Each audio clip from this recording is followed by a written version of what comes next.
As we close the door on 2011 and look forward to 2012, it is time to take stock of what's been a busy year for NATO.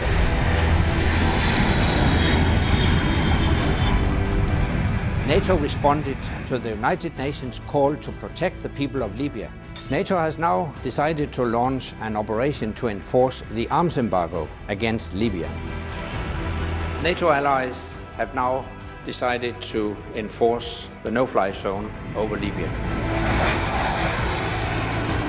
It is the Gaddafi regime that fires rockets from mosques and sites, military bunkers next to children's playgrounds, not NATO. The servicemen and women from NATO allies and partners are doing a great job, and I pay tribute to their service, dedication, and professionalism. We will continue to enforce the no-fly zone and the arms embargo, and we will continue to do so with professionalism, dedication, and extreme care. The Gaddafi regime is collapsing and rapidly losing control on multiple fronts.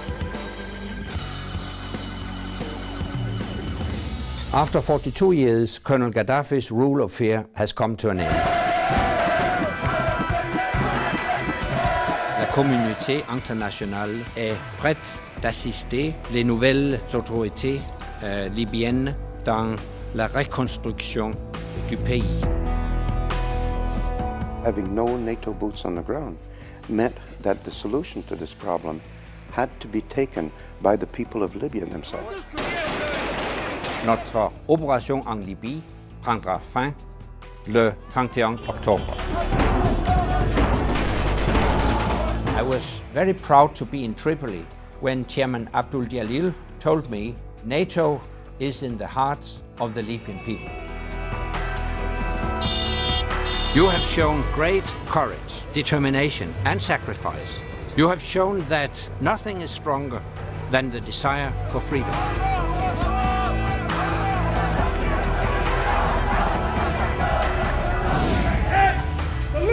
For the first time in its history, NATO invoked Article 5, the alliance's self-defense clause.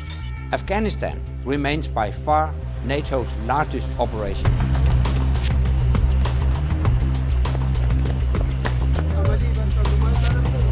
Our strategy is working.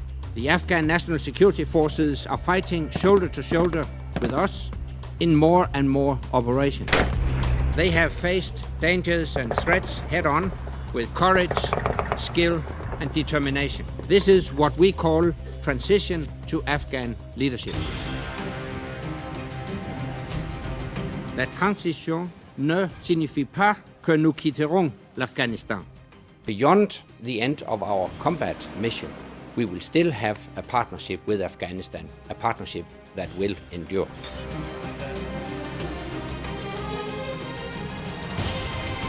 We will also provide capacity building, help the Afghan government in development of governmental capacities to ensure improved governance, including the fight against corruption and drugs trade, delivery of basic services to the Afghan people.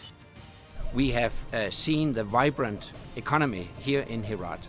Herat is an excellent example of how Afghanistan can start a process towards Afghan leadership. In recent months, we have once again seen the vital role of our operation in Kosovo. In July, violence flared up and continued to cause instability in northern Kosovo. But KFOR stood up to these challenges and, together with EULEX, is committed to ensuring security for all people in Kosovo.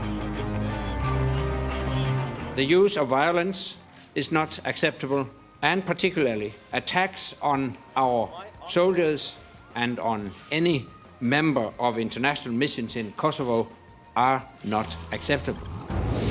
One of the key priorities this year is to expand and deepen NATO's partnerships around the world. Increasingly, partners are crucial to our security. The new threats to our security are shared by many nations. We are not alone in facing emerging security challenges such as terrorism, proliferation, cyber, energy, or piracy.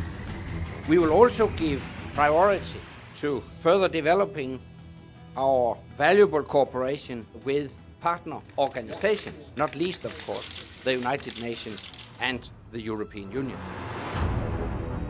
So we will strengthen our existing partnerships as well as reach out to new partners. So we are here to talk, but also to listen, to take your concerns, your ideas, your priorities on board to strengthen our partnership.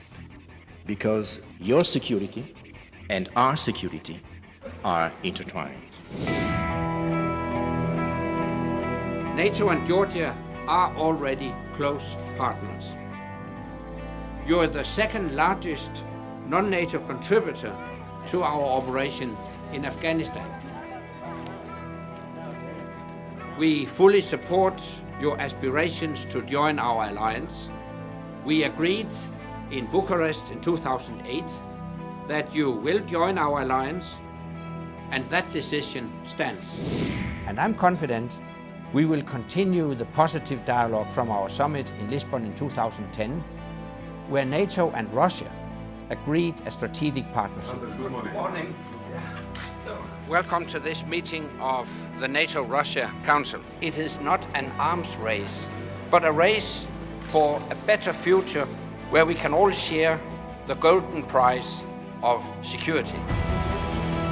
We have made real progress since our meeting in Lisbon in tackling the threat of terrorism. The recent joint exercise involving our fighter jets shows that together we could prevent another attack like 9/11 taking place in the airspace of Europe and Russia.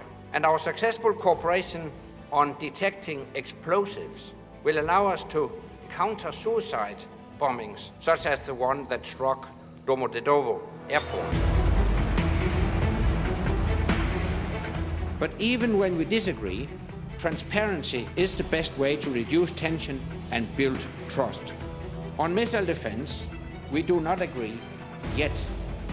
But we all agree that it is important to keep on talking and to keep on listening to each other's concerns, because that is the spirit of Lisbon.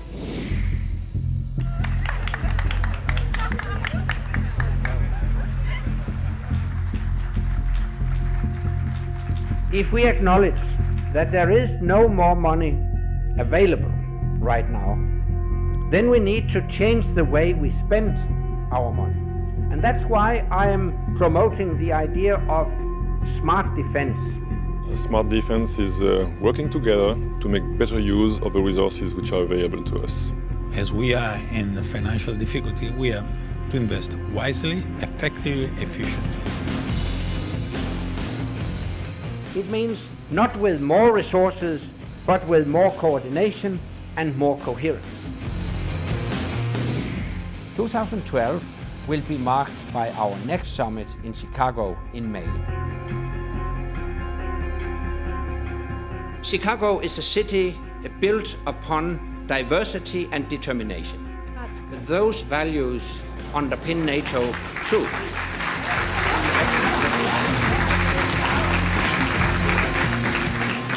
But for now, I wish everyone a happy new year with progress and peace.